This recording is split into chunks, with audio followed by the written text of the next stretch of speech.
estou recebendo aqui dois advogados, né? Que eu tenho um carinho muito especial, que é o Dr. Luiz Eduardo de Freitas Arato. Boa tarde, seja bem-vindo mais um dia. Boa tarde, Solange. Boa tarde, pessoal. Boa tarde, doutor Paula. Trabalhando muito? Bastante. Todo dia, desde cedo até de noite. Só problema, pelo jeito, né? E também o Dr. Paulo Gabriel Costa Ivo, né? Que é especialista em direito previdenciário, do que nós vamos estar falando hoje, né, doutor? Boa tarde. Boa tarde, doutor Luiz. Obrigado mais uma vez pelo convite, muito bom estar aqui. E realmente, vamos falar de aposentadoria, vamos desmistificar, vamos esclarecer para o telespectador como que funciona. Outra vez que vocês estiveram aqui, nós falamos por idade, né? Tempo de essa aposentadoria por idade, né? Por idade. Isso. Hoje nós vamos falar sobre aposentadoria por tempo de contribuição. E eu acho muito interessante, eu gosto quando eles vêm, porque eles falam assim, uma linguagem mais simples, né? Para que as pessoas consigam entender. Porque, me desculpe, mas o advogado às vezes vocês usam umas palavras, termos muito técnicos, exato, que a dona de casa que está em casa não consegue entender muita coisa, né? Então nós vamos usar uma linguagem mais simples, o pessoal está entendendo. Exatamente. Nada de palavra complicada. A lei é difícil de entender, os nuances técnicos são grandes, mas a ideia, né, é passar para quem precisa ouvir a técnica, em linhas gerais, da Previdência de forma mais fácil. Exatamente. Passar o recado. Passar o recado. Então hoje nós vamos falar por tempo de contribuição. Aposentadoria por tempo de contribuição. E como que funciona para conseguir a aposentadoria por tempo de contribuição? Porque todo mundo fala assim, eu vou me aposentar por tempo de contribuição, mas como?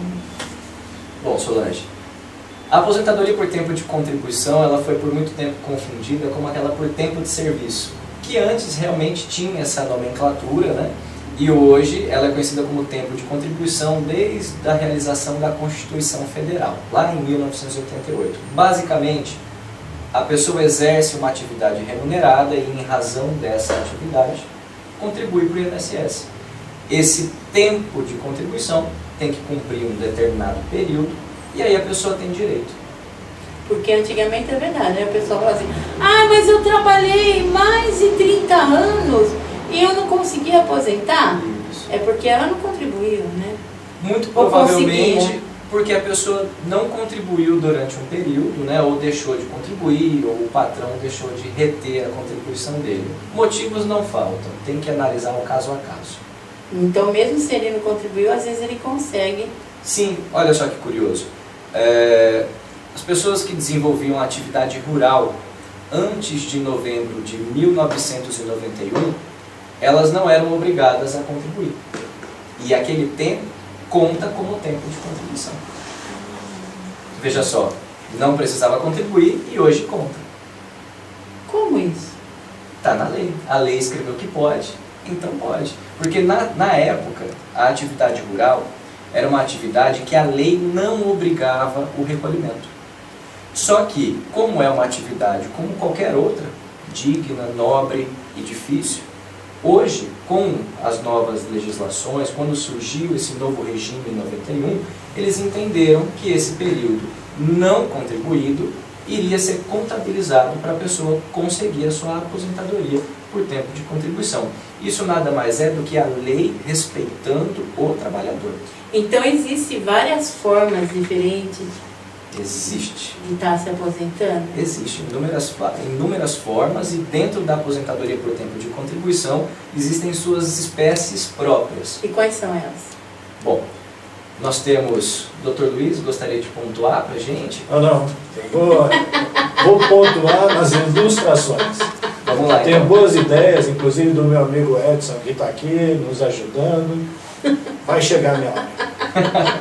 Bom, nós temos hoje a aposentadoria por tempo de contribuição, que seria a comum, que é aquela que leva em consideração só o tempo contribuído, que é aquela que o homem precisa de 35 anos de contribuição e a mulher precisa de 30 anos de contribuição. Independe da idade. Nós temos uma segunda modalidade também, que é a questão da aposentadoria por tempo de contribuição por pontos. Que seria, além de levar em consideração o tempo contribuído, 35 para homem e 30 para mulher, leva em consideração também a idade. A pessoa tem que unir, no caso do homem, um total de 95 pontos. E no caso da mulher, 85 pontos. Como que funciona? Existe um requisito mínimo exigido. O homem tem que ter também os seus 35 anos de contribuição. Só que como ele tem que atingir os 95 pontos, que é a união da contribuição mais idade, ele precisa ter pelo menos 60 anos de idade. Então 60 anos de idade mais 35 de contribuição bateria os 95 pontos que a lei pede. A diferença basicamente, Solange, é que nessa modalidade, nessa segunda modalidade de pontos, não tem a incidência do fator previdenciário, enquanto na primeira, que leva em consideração só o tempo contribuído, já tem o fator previdenciário. A grande ideia desse sistema, não que eu esteja defendendo a previdência em termos de governo, mas é evitar que a pessoa se aposente muito nova, porque com a aposentadoria, por melhor que seja, vai cair o poder aquisitivo. Porque a pessoa, o trabalhador, enquanto está no mercado de trabalho, ele ganha mais. Isso não tem, isso é fato. Então, o que acontece? Se ele aposentar muito cedo, às vezes com prejuízo do valor, do benefício, né, porque vai incidir um fator previdenciário ruim para ele, ele prefere aposentar porque tem um ganho, mas continua no mercado de trabalho. Isso onera o sistema e evita que ele possa ter uma aposentadoria melhor. Mas como que ele vai conseguir provar tudo isso? Bom, o tempo de contribuição, a priori, ele já consta no CNIS. O que é o CNIS? É aquele documento que chama cadastro, que é o cadastro do trabalhador lá no INSS, onde constam todos os vínculos.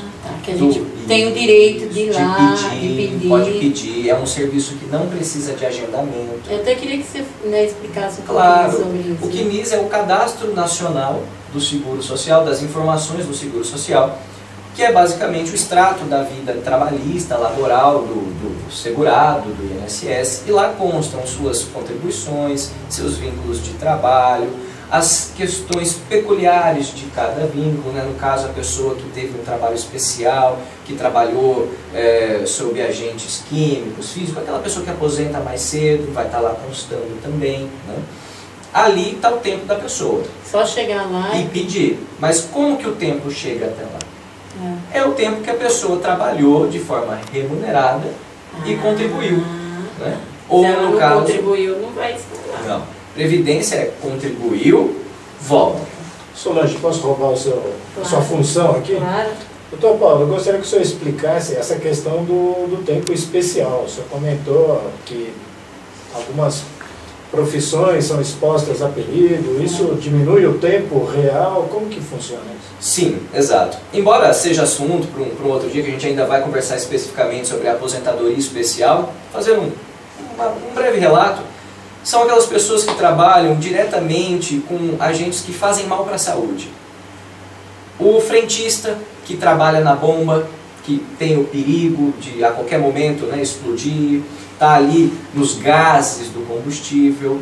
O médico que trabalha no pronto-socorro, diretamente em contato com sangue, com doenças transmissíveis. Pessoas que exercem as funções. Fábrica de calçados tem isso? Não? A depender da função, a pessoa que trabalha com a cola, por exemplo, que está sempre em contato com aquela cola, se comprovada que ali existe um agente químico que faça mal para a saúde da pessoa, ela, por meio de alguns documentos, para não entrar muito em detalhes, ela comprova que a atividade que ela desempenha é uma atividade que faz mal para a saúde. E nesse caso, essa pessoa pode vir a aposentar mais cedo. Eu, não mudando um pouco de assunto aqui, mas já, né, fazendo uma pergunta para o doutor, por exemplo, assim, às vezes a gente encontra pessoas que falam assim, nossa, eu consegui me aposentar, aquele advogado lá, né, ele conseguiu que eu me aposentasse. E aí agora o doutor falando, vem vindo na minha mente, não é bem o advogado, é que o advogado foi buscar, né, no tempo dele de contribuição, tudo, que ele trabalhou em determinado lugar, que o advogado vai entrar com uma justificativa ativa, seria isso? Seria. Né? Porque agora, se ele não procurar, né, um advogado, não procurar nada, só esperar o tempo, não é o INSS que vai falar para ele, ou eu estou errada? É verdade. Hã? Porque, ó, inclusive... Deu para entender um pouquinho? Deu. E um ponto importante, que a aposentadoria é um ato voluntário. A pessoa aposenta de iniciativa dela. Se ela não falar nada para o INSS, ela ele não vai não aposentar vai. nunca. Gente, tem muita gente que eu acredito que pense que, Que é automático. que é Não é automático. A pessoa tem que bater na porta do INSS. Às vezes vai, tem a dificuldade, aí procura um profissional. Aí, com a ajuda dele, vai buscar as informações necessárias. Né? Gostei. Isso daí, então, continuando, doutora, gostei. Então, aí ele vai continuar. Então, quando uma fábrica de calçado, ele, às vezes, dependendo o lugar que ele trabalhou, Sim, né? sim. Se é com Depende, exato. Pessoa vai que trabalha conseguir. diretamente dentro do frigorífico, que é muito gelado, local com som muito alto, dependendo de fábrica, são questões que precisam ser comprovadas por meio de documentos. E isso ainda não mudou a lei, nada. Continua assim. Não, tá tudo lá na lei. Não. Porque muda de uma hora para outra, né, doutor? Que a gente nunca sabe se agora não tem mais isso. Estão tentando estender justamente para manter a pessoa ativa por mais tempo no mercado efetivo de trabalho, sem depender da Previdência. E como que eu vou conseguir provar tudo isso? Bom, como nós falávamos, né, toda atividade remunerada gera a obrigação de contribuir para o INSS. Se a pessoa é empregada, é o patrão que retém uma parte do salário e contribui no lugar dele. Se eu sou autônomo, contribuinte individual, empresário, eu tenho que ir lá e fazer a inscrição e pagar o carnê. Todos esses documentos comprovam o tempo trabalhado.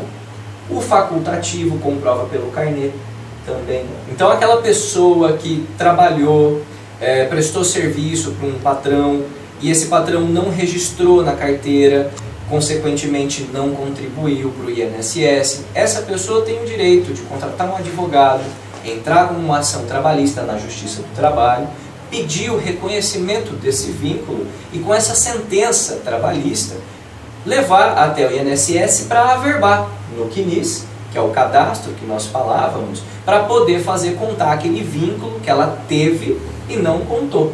Né? Então são várias as formas de fazer contar o tempo de contribuição dentro do CNIS do segurado do INSS. Então, às vezes, ele está aí, né, contribuindo. Acho que às vezes acontece de pessoas que já passou da época de aposentar, quando eles procuram vocês, já era para ter aposentado.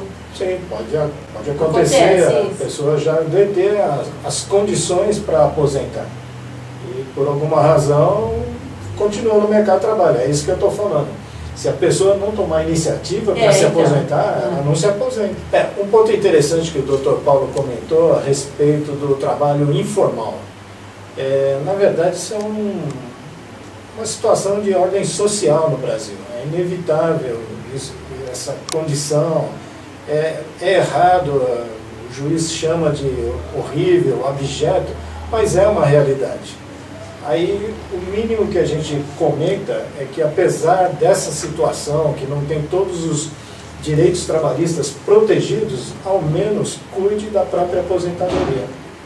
Então, se ninguém recolhe, que a pessoa recolha por ela mesma. Ela pode fazer isso. É uma questão complicadíssima, até para um advogado falar, porque, nossa, tem o direito, tudo. Tem o direito sim, mas o cara precisa levar o salário para casa. Agora, para ele garantir que vai levar o salário e para a vida dele, todo o tempo da vida dele, vai chegar uma hora que ele não vai mais conseguir trabalhar. Então ele vai precisar da aposentadoria. Então que ele recolha por ele cuide dele. Que seria o carnê. Que seria o carnê, já que o mercado não consegue cuidar dele, que ele se cuide. E aí ele pode assim, mas como que eu vou conseguir pagar isso? Onde que ele vai? Como que ele tem que fazer? Doutor Paulo. Bom, a pessoa pode primeiramente se dirigir até uma agência do INSS e se informar. No próprio site da Receita Federal também dá as informações, qual segurado, qual código, quanto contribuir. Né? A pessoa se inscreve diretamente lá na agência do INSS e começa a contribuir. É só ela ir até a agência e ela, independente do trabalho que ela teve. Independente do trabalho, ela vai chegar na agência do INSS, ela vai conversar com o funcionário, o servidor público, e ele vai orientar ela e vai fazer algumas perguntas. O que a senhora trabalha? Eu sou dona de casa, então você vai contribuir assim, com tal porcentagem de contribuição em cima de tal salário. Eles orientam. Mas essa orientação também pode ser conquistada pela internet, pelo site da Receita Federal e até mesmo consultando um advogado. E tem diferença de quando ela está contribuindo ou quando ela está trabalhando para uma firma que a firma está contribuindo? Para aposentadoria não tem diferença nenhuma. Não. Em termos de aposentadoria. Desde que a contribuição entre, está tudo certo. O que vale são os salários, os pisos de contribuição, a equivalência entre o valor de contribuição de cada mês e o salário base para esse cálculo. Isso vai influenciar no valor do benefício lá na frente. O quanto ela vai ter o dia que parar de trabalhar, uma hora que ela realmente for depender do INSS, do quanto recebe por mês. E outra dúvida, se a pessoa já passou, uma mulher, né, dos 30 anos, ela está com 34 anos, sim, aí que ela procura vai se aposentar. Esses 4 anos aí ela recebe os atrasados ou não? Acumulado? Não. É dali para frente. Você não foi atrás, minha filha? Ó, dançou. Até porque é obrigado a continuar contribuindo. A pessoa aposenta e volta a trabalhar, vai voltar a contribuir. Mas aí... Então, mas aí que faz a vez do bom advogado, do bom contador, da boa pessoa que orienta. Porque ele vai mostrar para ela que às vezes compensa ela ficar mais uns anos no mercado de trabalho, onde ela vai ter um benefício melhor. Exatamente. Porque chega a hora que a pessoa não consegue mais trabalhar e vai ficar só com aquele valor. Então, se ela começa no prejuízo, esse prejuízo acumula pro resto da vida. Mas se a lei muda, eu tenho um pouco de medo disso. Às vezes você quer aposentar mais lá na frente, aí que nem... Como que tá o negócio da lei? A lei... Não se fala em lei no Brasil, a gente só tenta cumprir, né? Não se fala... Não, mudou. É, como são feitas as leis. Ah, isso todo mundo sabe, isso não precisa. Mas assim, do lado de aposentadoria, teve muita mudança? Então, ó, vai ter muita mudança, mas a reforma ainda não aconteceu. Até respondendo esse ponto que você tocou, Solange, digamos o caso da mulher que já passou os 30 anos de contribuição. Isso, é. Está no seu 34º, 35º ano de contribuição e aí ela procura um advogado. Isso. Digamos que a orientação seja, olha, se você ficar mais tanto tempo trabalhando e contribuindo, você vai aumentar tanto na sua aposentadoria. Aí ela continua trabalhando sem aposentar. Digamos que no meio desse caminho mude a lei. O que acontece? Ela tem o direito adquirido. Ou seja, naquela lei anterior, ela já tinha preenchido os requisitos para a concessão do benefício. Não vai mudar. Então, se mudou e na mudança ela não ter mais esse direito, ela vai lá e pede, ela tem o direito conforme a lei adquirido. anterior, direito adquirido. Ah, entendi, seu medo. Porque se muda a regra depois, a pessoa perde tudo? Não, as leis sempre têm lá o que chama disposições transitórias, quer dizer, adaptação do que tinha antes para o futuro. Porque senão, o que dá? Injustiça. Não é verdade? Porque do jeito que nem o doutor falou, lei a gente nem sabe como ela é feita, né? De repente, mas essa lei não muda, né? Qual Direito lei? adquirido. Não. Isso na verdade, o direito adquirido é um princípio maior que rege o direito brasileiro. Só que certos direitos, que nem o previdenciário, tem que estar escrito. Não é assim, pego no ar. Tem que estar, eu falei, regra de transição. Tem que estar escrito que o que antes vale para o futuro. Né? É verdade, porque se você não colocar no papel depois, não tem mais jeito. Olha lá, o deputado, o senador esqueceu de colocar ali, uma linguagem bem, muito simples demais. Então, vai perder, se lá não está escrito, perde, mas nunca que não vai estar. Pode ficar tranquilo. Doutor, e a pessoa que às vezes fala assim, não, eu vou estar contribuindo até tanto tempo, porque aí eu vou ter 100%, né, do meu rendimento? Tem mesmo? Como que funciona essa parte? Bom, isso tem muita relação com o fator previdenciário. Como o Dr. Luiz já tinha ponderado aqui pra gente, o fator previdenciário ele é um elemento que vai na equação que acha o valor do benefício. O fator previdenciário ele é obrigatório nas aposentadorias por tempo de contribuição. Naquela modalidade que nós falamos, que leva em consideração só o tempo contribuído, o fator é obrigatório. E nessa modalidade, ele vem ou para diminuir, manter, ou até aumentar o benefício, a depender da idade que a pessoa tem no ato da aposentadoria. Por exemplo, para a mulher, antes dos 67 anos de idade, o fator vai comer um pouquinho do salário dela. Doutor, o senhor disse assim que mulher 67 e o homem 62? Sim. O que acontece? Tem que explicar assim de forma um pouquinho mais detalhada. Na aposentadoria por tempo de contribuição, naquela modalidade que leva em consideração só o tempo contribuído, a mulher precisa de 30 anos e o homem de 35. Nesse caso, o fator previdenciário ele vem para diminuir a aposentadoria, o valor da aposentadoria quando a pessoa aposenta muito nova, manter a depender da idade, e se a pessoa já for muito idosa, pode até aumentar o salário de benefício. O que acontece? Hoje, levando em consideração só os 35 anos de contribuição para o homem e os 30 para a mulher, para o fator previdenciário começar a compensar e não prejudicar tanto o quanto a pessoa vai receber no final, a mulher que contribui durante menos tempo precisa ter um pouquinho mais de idade. Então, para ela, a partir dos 67 anos, o fator previdenciário já começa a compensar.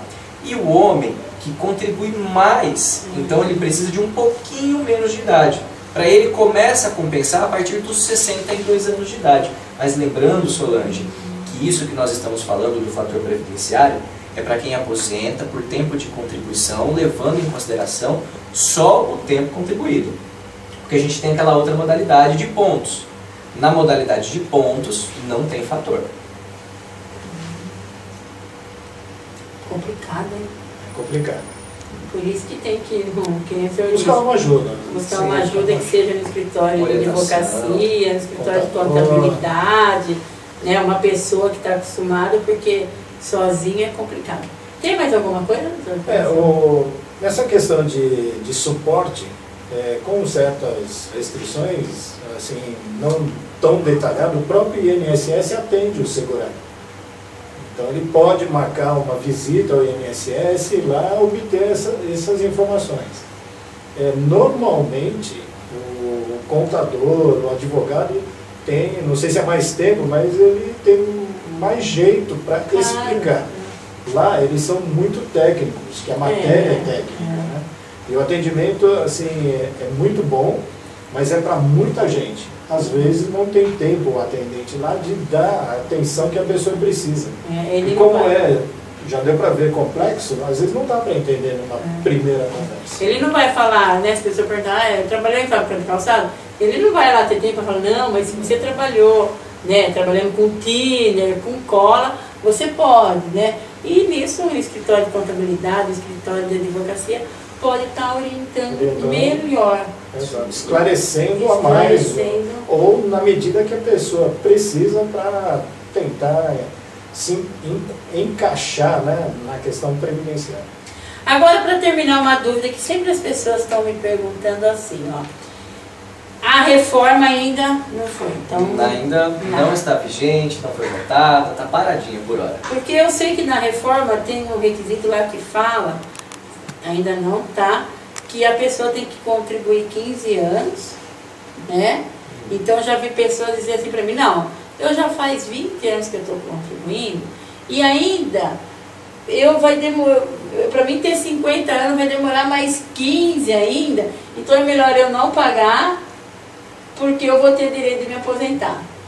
Compliquei a pergunta, ou entendeu? Mais ou menos, não entendi direito, mas é o seguinte, nunca deixar de contribuir. Aí eu falei assim para a pessoa, que foi a outra vez que vocês vieram aqui. Nunca deixar de contribuir, porque pode acontecer alguma coisa com você, e você estando contribuindo, você tem direito Uma proteção. Exato. Uma manutenção de um salário enquanto não puder trabalhar. Mas é mais por isso. Não, não mudou nada, né? Além de não mudar nada, tudo que você tiver de contribuição ao favor do segurado vai refletir lá na frente. Todas as regras são para aproveitar cada contribuição. Então, deixar de contribuir porque vai ter regra de 15 anos, Verdade, ou transição. muita gente, viu, doutor? Antigamente tinha o pedágio, atualmente tem o pedágio. Essa é a pior estratégia que a pessoa pode ter, é parar de contribuir. Do mesmo jeito que a gente cuida da saúde, do mesmo jeito que a gente quer emagrecer 20, 30, 80 quilos, precisa ter cabeça, obstinação e precisa ser religioso. Né? Vai no médico, eu quero emagrecer. Emagrece tudo em um mês, depois engorda tudo. Tem que ser um pouco por mês. Cuidar da saúde não é isso, Solane. Você não faz o programa com várias profissionais. Isso. A saúde se cuida todos os dias se quiser viver bem no fim da vida. Né? Se você quer ter uma aposentadoria boa, você cuida dela todo mês. Exatamente, a alusão é muito parecida. Você quer ter uma boa aposentadoria, cuide dela todo mês, todo dia. Mas isso que eu estou falando, eu já conversei com muitas pessoas assim, que pararam de contribuir, porque elas falaram, vai vir nova aí, né, vai mudar muita coisa, eu já tenho tantos anos de pagamento, mas não, é isso que o doutor está falando. Quer ter uma boa aposentadoria, vamos contribuir. Exatamente. Você para de contribuir, de alguma forma, primeiro, tem risco de perda de qualidade segurando, a diminuição do cálculo do valor total. Antigamente o doutor Paulo comentou, pegava só os últimos 3 anos, 36 meses. Então a pessoa contribuía um pouquinho, 3 anos lá e tinha um salário bom de benefício. Acabou, eles perceberam que não funciona. Então cada contribuição que você faz vai ter reflexo lá na frente. E ainda mais, não falam que as regras de previdência vão apertar, prejudicar, imagina se você não contribuir. Fora aquela questão da proteção no dia a dia. Não pode trabalhar, se acidenta. Né? Uma mãe tem um nenê, por exemplo, ela está gestante, ela tem que se afastar. E aí, como é que fica? E se ela tiver contribuído, não importa que seja com carnê ou o que for, ela vai ter direito. Ela vai ter uma proteção. Por menor que seja, é um dinheiro que entra. É uma realidade. Doutor, e qual vai ser a nossa próxima pauta? Olha, a gente pode ainda conversar sobre aposentadoria especial, aposentadoria da pessoa com deficiência. Podemos falar também da aposentadoria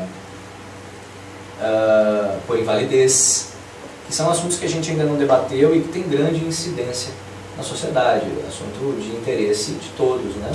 Doutor, né, eu sei que não é assunto para hoje, mas eu tenho certeza que o senhor vai estar voltando, vocês vão estar voltando aqui, nós vamos falar, eu tenho muita coisa para falar. Por exemplo, o pai já é divorciado, né, morreu. Se tiver um filho, só para deixar uma brechinha aí para nossa próxima, certo. Se tiver um filho que depende, a aposentadoria fica.